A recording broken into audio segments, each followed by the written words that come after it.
أعوذ بالله من الشيطان الرجيم. بسم الله الرحمن الرحيم. زين للناس حب الشهوات من النساء والبنين والقناطير المقنطرة من الذهب والفضة والخيل المسومة والأنعام والحرث ذلك متاع الحياة الدنيا والله عنده حسن المآب. صدق اللہ العظیم. سابقہ آیات مقدسہ میں اللہ رب العالمین نے کفار کا تذکرہ فرمایا اور ان کے انجام کا تذکرہ فرمایا کہ ان کا انجام بہت سخت ہوگا. وَتُحْشَرُونَ إِلَىٰ جہنم، ان کو جہنم میں دھکیل دیا جائے گا. وَبِئْسَ الْمِہَادُ، اور وہ جہنم بہت برا ٹھکانہ ہے. مذکورہ آیت کریمہ میں اس کی وجہ بیان فرما رہے ہیں اللہ تعالیٰ کہ کفار کیوں جہنم جاتے ہیں. ان کو پتہ بھی ہے کہ جہنم اللہ رب العالمین کی سزا کا مرکز اور ٹھکانہ ہے اور جہنم جانا پڑے گا نافرمانی کرتے وقت. اس کے باوجود بھی وہ اللہ کی نافرمانی کرتے ہیں اور جہنم کے حقدار بن جاتے ہیں. تو وجہ اس کی یہ ہے کہ اللہ تعالیٰ فرماتے ہیں زُيِّنَ لِلنَّاسِ حُبُّ الشَّهَوَاتِ، مزین کر دیا ہے اللہ تعالیٰ نے، خوبصورت بنا دیا ہے اللہ تعالیٰ نے للناس، لوگوں کے لیے، حب الشہوات، مرغوب چیزوں کی محبت نے. مرغوب چیزوں کی محبت نے لوگوں کے دل و دماغ میں گھر کر دیا ہے اور اس خوبصورتی اور مرغوب چیزوں کی محبت نے انسانوں کو گمراہ کر دیا ہے. یہ ہے اصل وجہ. اور یہاں باقاعدہ پھر اللہ تعالیٰ مختلف چیزوں کا نام لے لیتے ہیں کہ وہ مرغوب چیزیں کیا کیا ہیں. ان مرغوب چیزوں کی وجہ سے انسان گمراہ ہو جاتا ہے اور وہ یہ ہیں دیکھیں زُيِّنَ لِلنَّاسِ، مزین کر دیا گیا ہے للناس، لوگوں کے لیے، حب الشہوات، محبت شہوات کی، مرغوب چیزوں کی، پسندیدہ چیزوں کی محبت. یہ چونکہ مزین ہے، اس مزین ہونے کی وجہ سے اب ان کی محبت ان کے دل و دماغ میں پیوست ہو گئی ہے. اس وجہ سے وہ اللہ تعالیٰ کی نافرمانی کرتے ہیں، پیغمبر صلی اللہ علیہ وسلم کی اطاعت سے گریز کرتے ہیں، شیطان کی پیروی میں آ جاتے ہیں اور وہ گمراہ ہو کر اپنے لیے جہنم کو ٹھکانہ بنا لیتے ہیں. وہ مرغوب چیزیں کیا ہے؟ وہ یہ ہے من النساء، عورتوں میں سے. کچھ مرغوب چیزیں کیا ہے؟ عورتوں میں سے عورتیں ہیں کہ بھائی دنیا کی جو سب سے پہلی اور خوبصورت چیز ہے اس کا ذکر اللہ تعالیٰ عورت سے فرماتے ہیں کہ عورت ایک خوبصورت چیز ہے، مرغوب چیز ہے، شہوانی چیز ہے. اس کی وجہ سے انسان گمراہ ہو سکتا ہے. والبنین، اور لڑکے ہیں، ایک بندے کے لڑکے ہیں، جوان ہیں، ہٹے کٹے ہیں، تر و تازہ ہیں، زیادہ ہیں. ان سے جناب وہ بھول میں آ کے دین سے ہٹ جاتا ہے اور پھر بہادر بن جاتا ہے، پھر جناب چیلنج کرتا ہے اور پھر بدمعاش بن جاتا ہے، دین کو چھوڑ بیٹھتا ہے. اور آگے فرمایا والقناطیر المقنطرہ، اور ایک چیز اور بھی ہے، وہ ہے قناطیر، خزانے، المقنطرہ جمع کیے ہوئے، من الذہب، سونے، والفضہ، چاندی کے. سونے اور چاندی کے خزانے، اس کے پاس کسی کے پاس چاندی اور سونے بہت زیادہ ہے، خزانے ہیں اس کے، تو اس وجہ سے بھی وہ گمراہ ہو جاتا ہے، دین کو چھوڑ جاتا ہے. والخیل المسومہ، اور نشان زدہ گھوڑے، والخیل گھوڑے، المسومہ نشان زدہ. عربوں میں آج کل بھی رواج ہے گھوڑے، چونکہ اس زمانے میں گاڑیاں نہیں ہوتی تھیں گھوڑے ہوتے تھے سواری کے لیے، اور گھوڑوں پر لوگ بیٹھتے تھے اور اس پر فخر کرتے تھے اور اچھی نسل کے گھوڑے خریدتے تھے، اور ان کے باقاعدہ اگر گھوڑا کالا ہے تو ماتھے پر سفید نشان لگواتے تھے، اور اگر سفید ہے تو کالا نشان لگاتے تھے، تو اس سے گھوڑا خوبصورت ہوتا تھا، پھر اس کی بڑی قیمت ہوتی تھی، پھر اس پر لوگ فخر کرتے تھے اور فخری انداز میں پھر لوگوں کو ذلیل سمجھتے تھے اور ناکارہ سمجھتے تھے، اور ایک گمراہی کا ذریعہ یہ تھا۔ آج کل گاڑیاں ہیں اور لوگ پھر کہتا ہوں بیچارے کے پاس تو بائک ہے، موٹر سائیکل ہے، میرے پاس تو جناب بڑی گاڑی ہے، کروڑوں والی گاڑی ہے، اسی پہ فخر کرتے ہیں۔ اور بہت سے لوگ تو کہتے ہیں گاڑی کیا چیز ہوتی ہے، میرے پاس تو ہیلی کاپٹر ہے، میں تو اپنی فیملی کو جناب دبئی جا کے شاپنگ کرا کے لاتا ہوں ایک ہی دن میں۔ اس پر لوگ فخر کرتے ہیں۔ اور آگے فرمایا والانعام، چوپائے، مویشیاں، کسی کے پاس بھیڑ بکریاں ہزاروں کی تعداد میں ہے، جناب اس کا کاروبار یہی ہے، اور جناب وہ چھوٹے چھوٹے بچے، اس کی اپنی بھیڑ بکریوں کے بھی بچے ہوتے ہیں اور بھی خریدتا ہے، پھر ان کو پالتا ہے، 6 مہینے کے بعد وہ بڑے ہو جاتے ہیں، خریدتا ہے 5,000 میں، پھر جناب 5-10 ہزار روپے خرچہ کرتا ہے، پھر بیچتا ہے 50, 60, 70 ہزار میں، لاکھ روپے میں بیچتا ہے، مالدار بنا ہوا۔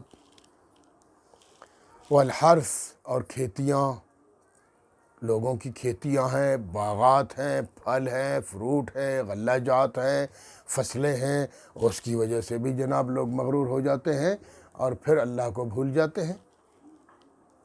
فرمایا ذالک متاع الحیات الدنیا، یہ تو دنیا کا ساز و سامان ہے، ذالک یہ متاع ساز و سامان ہے، الدنیا دنیا، یہ تو دنیا کا ساز و سامان ہے۔ ہاں لیکن دیکھیں یہ دنیاوی ساز و سامان کو اگر اللہ کے احکامات کے مطابق انسان خرچتا ہے تو پھر یہ دنیاوی ساز و سامان بھی اس کے لیے آخرت کے لیے ذریعہ نجات بن جاتی ہیں یہ چیزیں، اور اگر ان کو وہ اللہ کے حکموں کے مطابق استعمال نہیں کرتا، ان پر فخر کرتا ہے، مغرور ہو جاتا ہے، دین کو چھوڑ جاتا ہے، تو پھر اس کا انجام بہت برا ہوتا ہے۔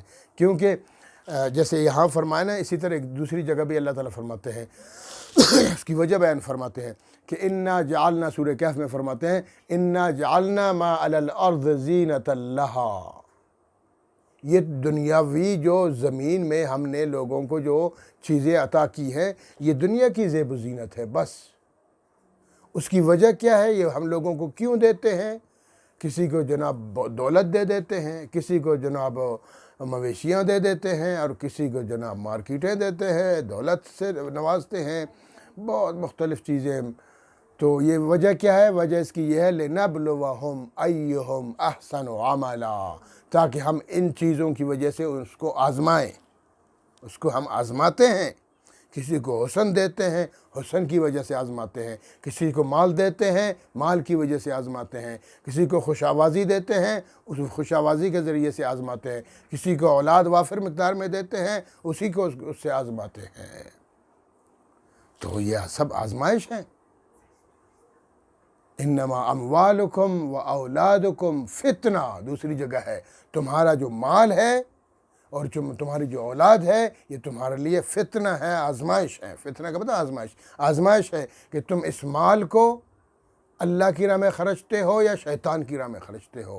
اپنی اولاد تم کو زیادتی ہے کہ ان اولاد کی وجہ سے تم مغرور ہو کر خدا کو چھوڑتے ہو، یا ان اولاد کو خود بھی اللہ کی اطاعت کر کے، اللہ کی عبادت کر کے، پیغمبر کی اطاعت کر کے اولاد کو بھی اسی دین میں لگاتے ہو۔ کیا کرتے ہو؟ آزمائش ہے تمہارے لیے نا۔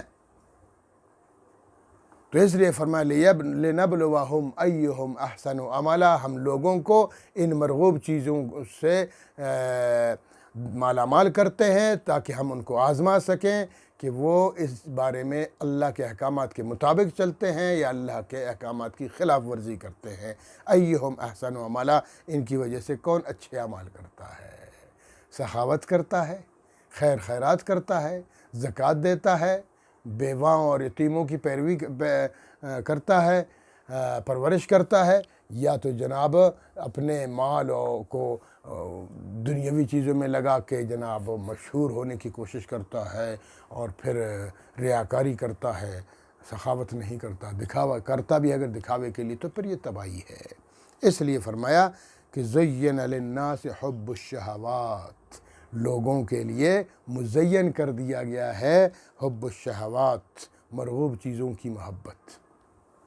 ایک جگہ ہے قرآن حدیث پاک میں ہے، حب الدنیا رأس کل خطیۃ، رأس کل خطیہ، یہ جو دنیا کی محبت ہے یہ تمام گناہوں کی جڑ ہے۔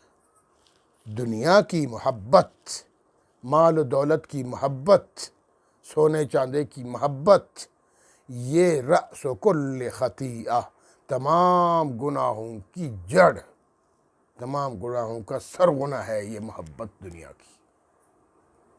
اچھا، اس کا مطلب یہ ہے کہ محبت نہ کی جائے۔ دوسری جگہ ہے الدنیا ملعونہ، دنیا لعنتی ہے، وملعون ما فیہا، اور یہ دنیا کی چیزیں بھی ملعون ہیں۔ اچھا، پھر تو تباہی ہے؟ نہیں، تباہی نہیں ہے۔ اگر انہی دنیا کی چیزوں کو ہم اللہ کے احکامات کے مطابق خرچیں گے، وہ پھر نہ دنیا پہ لانتی ہے، نہ دنیا کی چیزیں لانتی ہیں، بلکہ یہ پھر رحمت ہی رحمت ہے۔ یہی دولت جب عثمان غنی کے پاس آتی ہے تو پھر اللہ کے قرب کا ذریعہ بن جاتی ہے، اور اگر یہی دولت قارون کے پاس آتی ہے تو پھر یہی دولت اس کو ڈبونے اور غرق کرنے اور خدا سے دور کرنے اور جہنمی بنانے کے لیے کافی ہے۔ تو بس فرق صرف یہی ہے کہ اللہ ان چیزوں سے لوگوں کو آزماتا ہے، یہ آزمائشیں ہوتی ہیں۔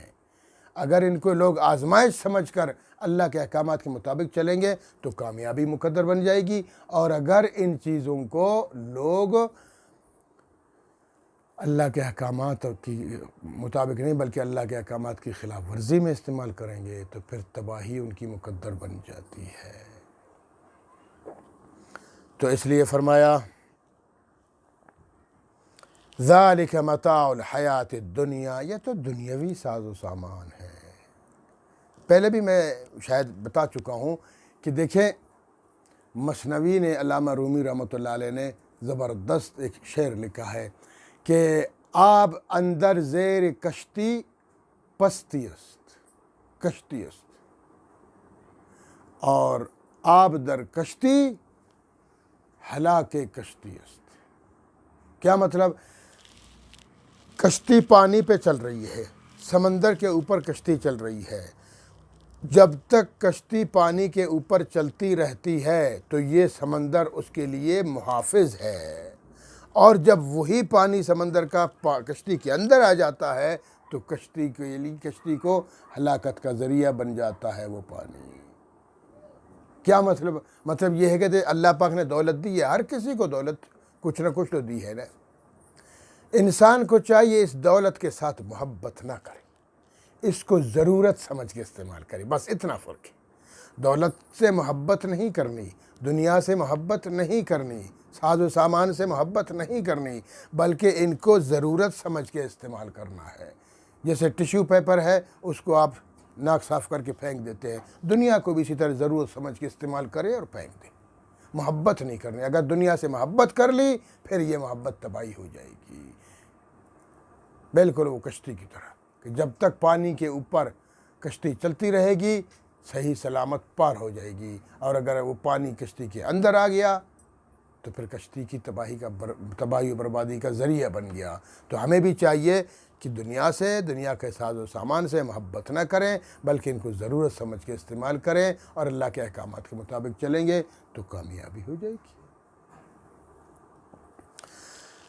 تو فرمایا لوگوں کے لیے ہم نے بہت سی مزین چیزیں بنائی ہیں، مرغوب چیزیں بنائی ہیں، اور لوگ بیوقوفی میں آ کر انہی سے محبت کرتے ہیں، پھر خدا اور خدا کے رسول کو چھوڑ بیٹھتے ہیں، تو پھر ان کے لیے ہلاکت کا ذریعہ ہے۔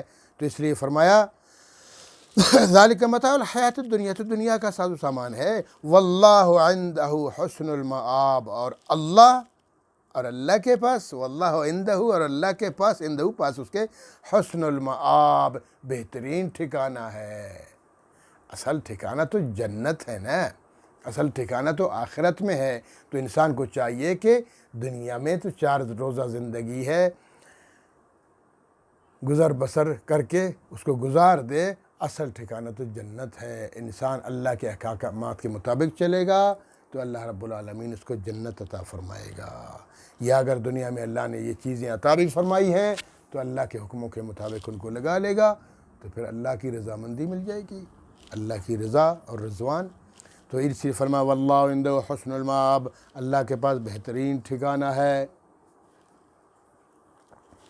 اچھا یہاں ایک چیز عرض کر دوں کہ دیکھیں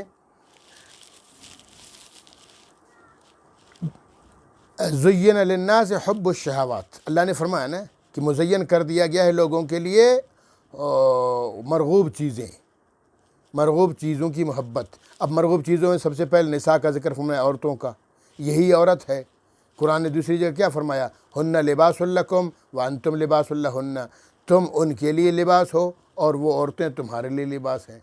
اور دوسری جگہ فرمایا نساؤکم حرث لکم، تمہاری بیویاں تمہاری کھیتیاں ہیں، یعنی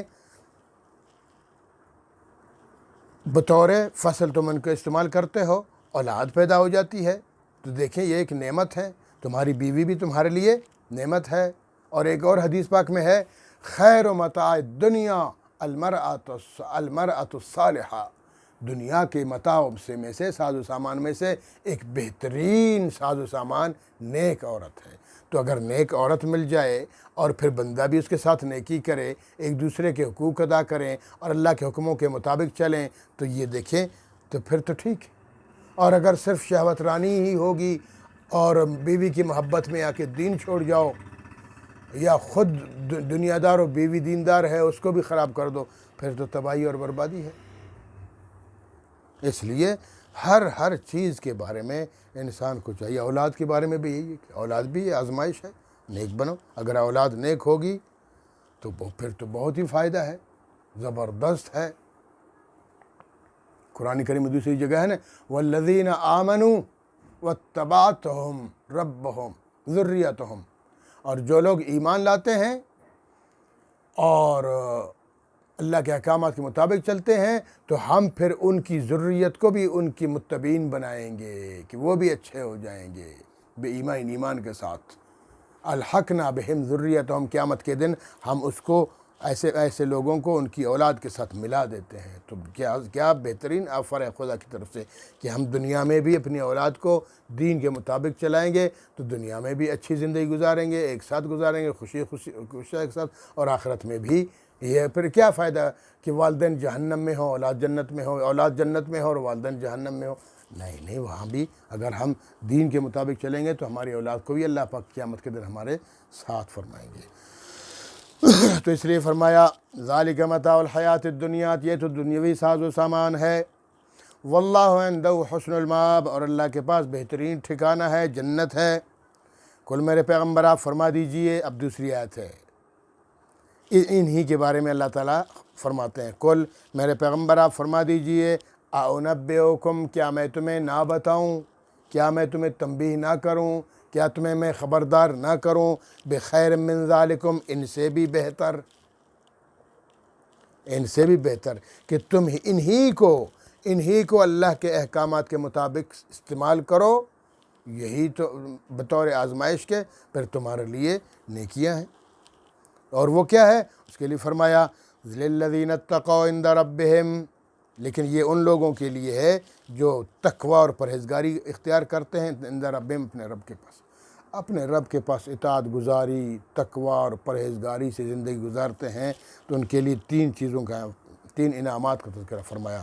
پہلا انعام جنات، باغات، بہشت، قیامت کے دن باغات ملیں گے، جنتیں ملیں گی، ان جنتوں میں پھر کیا ہوگا؟ تجری من تحتہا الانہار، ان کے نیچے سے نہریں بہتی ہوں گی، کتنے بڑے بڑے درخت ہوں گے، کتنی بڑی جنت ہوگی۔ حدیث پاک میں ہے ایک دفعہ سبحان اللہ کہنے کی وجہ سے، ایک دفعہ اگر ایک مخلص انسان اخلاص کے ساتھ صرف ایک دفعہ سبحان اللہ کہتا ہے تو اس سبحان اللہ کی وجہ سے جنت میں اس کے لیے ایک درخت لگتا ہے، اور وہ درخت کتنا بڑا ہے؟ فرمایا اگر ایک کونے کی شاخوں سے ایک عربی گھوڑا، تیز رفتار گھوڑا دوڑا دیا جائے، 500 سال تک اس کے نیچے سے وہ گھوڑا بھاگتا جائے اور آخری کونے تک پھر بھی نہیں پہنچ سکے گا۔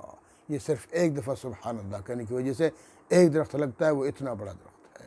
تو جو لوگ بڑے بڑے اعمال کرتے ہیں، قرآن کی تلاوت کرتے رہتے ہیں، ذکر و اذکار کرتے رہتے ہیں، اور جناب اللہ اور اللہ کے رسول کی مطابق زندگی گزارتے ہیں، لوگوں کے ساتھ اچھا معاشرہ گزارتے ہیں، حسن اخلاق کے ساتھ زندگی گزارتے ہیں، صلہ رحمی سے کام کرتے ہیں، پھر ان کا تو یہ تو بڑے فرائض ہیں، یہ مستحبات کے لیے اتنا بڑا ثواب ہے، تو فرائض کا کتنا بڑا ثواب ہوتا ہوگا۔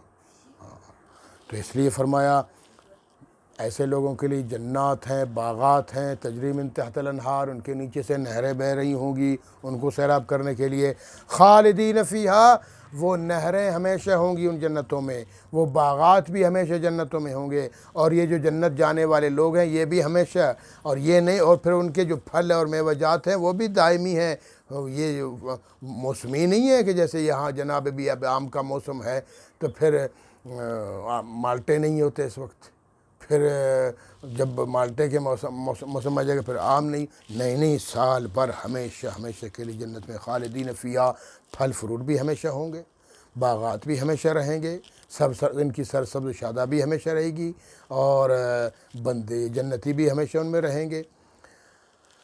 اور آگے فرمایا وَأَزْوَاجٌ مُطَہَّرَةٌ، دوسرے نمبر پر ہے ان کو بیویاں ملیں گی، ان کو حوریں ملیں گی، جنتی حوریں، وہ بھی پاکیزہ۔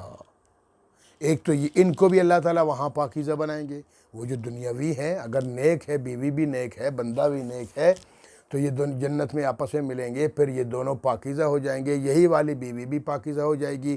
جنت کی حوریں تو ویسے ہی پاکیزہ ہیں، دنیا میں تو نہیں ہوتے نا پاکیزہ، نہ مرد پاکیزہ ہوتا ہے نہ عورت پاکیزہ ہوتی ہے، غلاظت بھی ہے، پیشاب بھی ہے، پاخانہ بھی ہے، اور بھی گند شند بہت ہے، ویسے سونے کی وجہ سے پھر منہ سے بدبو بھی آتی ہے، ناک کی غلاظت ہے، پتہ نہیں کیا کچھ ہے، اور خاص کر عورتوں میں پھر اور بھی قسم کی غلاظت ہے، یہ ماہواری وغیرہ کی۔ تو یہ دیکھیں اللہ تعالیٰ فرماتے ہیں کہ قیامت کے دن یہ غلاظتیں ختم،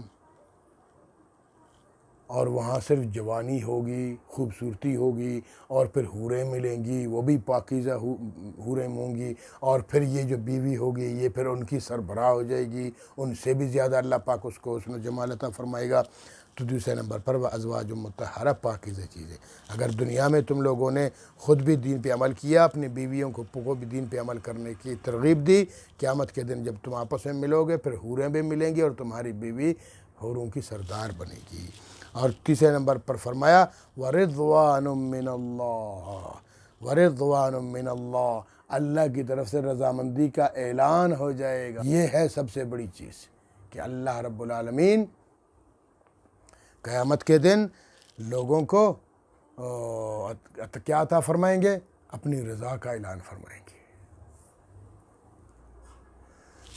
حدیث پاک میں ہے کہ قیامت کے دن اللہ رب العالمین اعلان فرمائیں گے کہ میرے بندو سنو، تو بندے کہیں گے لبیک ربنا وسعدیک، حاضر ہیں ہمارے رب، اور خوش قسمتی بھی تیری طرف سے ہے، والخیر فی یدیک، اور بھلائی تو تیرے ہی ہاتھ میں ہے۔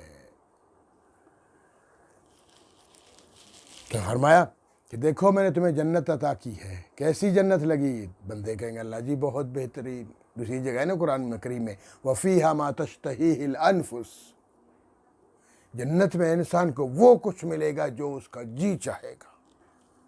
بہت سی روایت میں ہے کہ کسی نے پوچھا میں کھیتی باڑی کرنا چاہتا ہوں، اللہ کے رسول جنت میں کہاں ہوگی؟ اللہ فرمائے گا اگر تیرا جی چاہے گا تو کر لے گا، لیکن بغیر مشقت کے سیکنڈوں میں تیری کھیتی باڑی بن جائے گی، فصل دے گی۔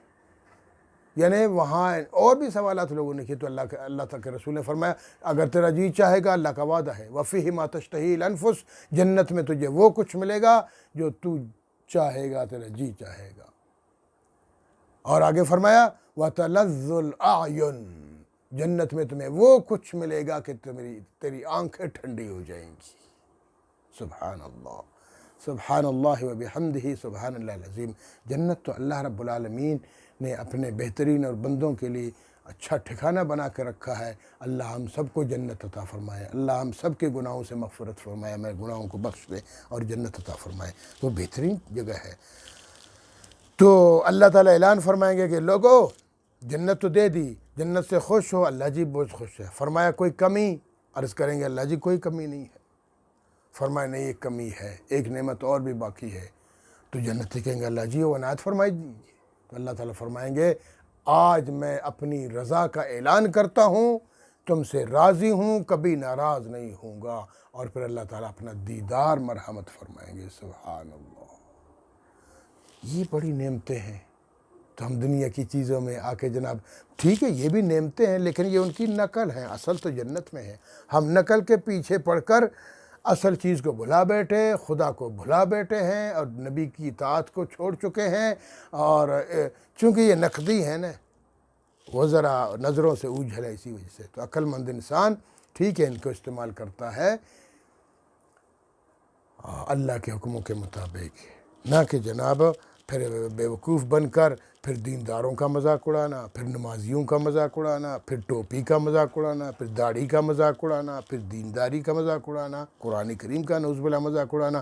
پھر پتہ چلے گا ایسے خبیثوں کو، جیسے پچھلی آیتوں میں پڑھا نا کہ پھر وہ جہنم میں دھکیل دیے جائیں گے۔